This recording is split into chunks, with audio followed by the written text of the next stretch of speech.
My digital story: The Ways Out of Hong Kong Food Waste Problem.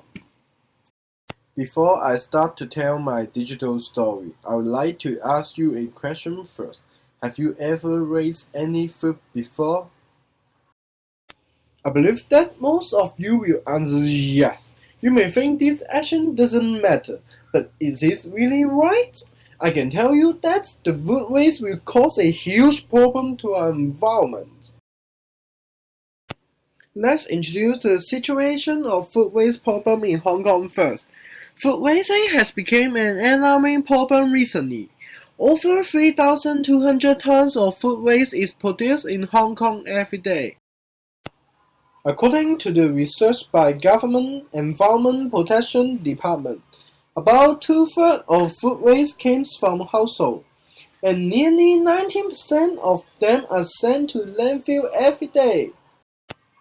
If we do not change our hobby and living style soon, it will not only be making our landfills exhausted in 2019, but it also pollutes our environment by producing greenhouse gases.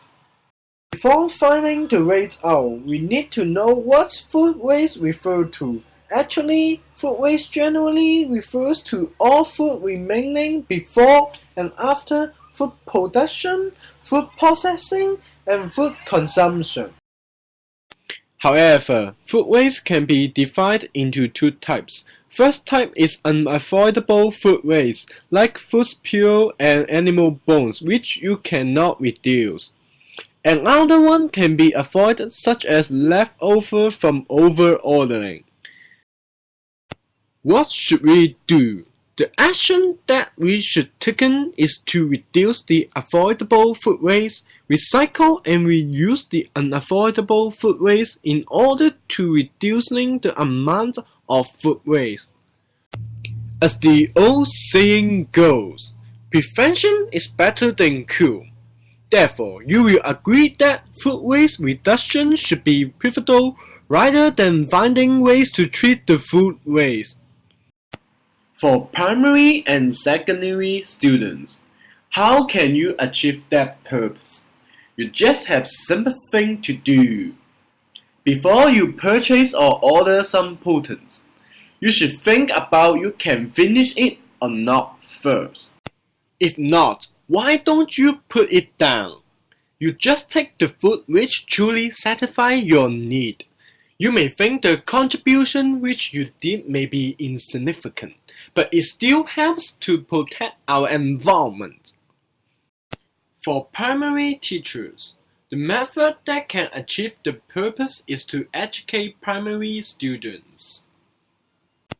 First off, primary teachers could join the workshops which were holding by Green Power. These workshops provide a platform where teachers can learn and exchange food waste ideas from other schools, which have experience and success in food waste reduction and recycling.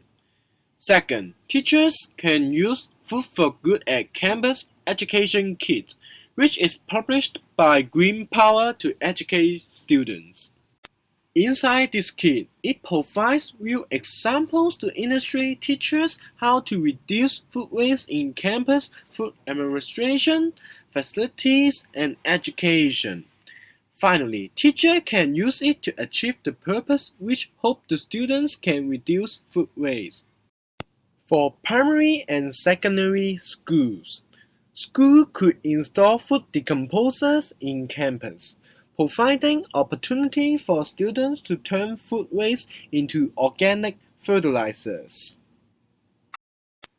After using the decomposer, students will have more knowledge about solving food waste, and they will know the difficulties on solving food waste.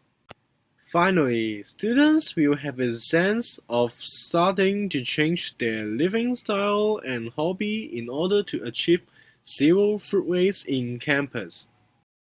Finally, my digital story comes to end. Food waste problem is important for us to solve it immediately. Why don't we just take a step to solve it? created using Powtoon.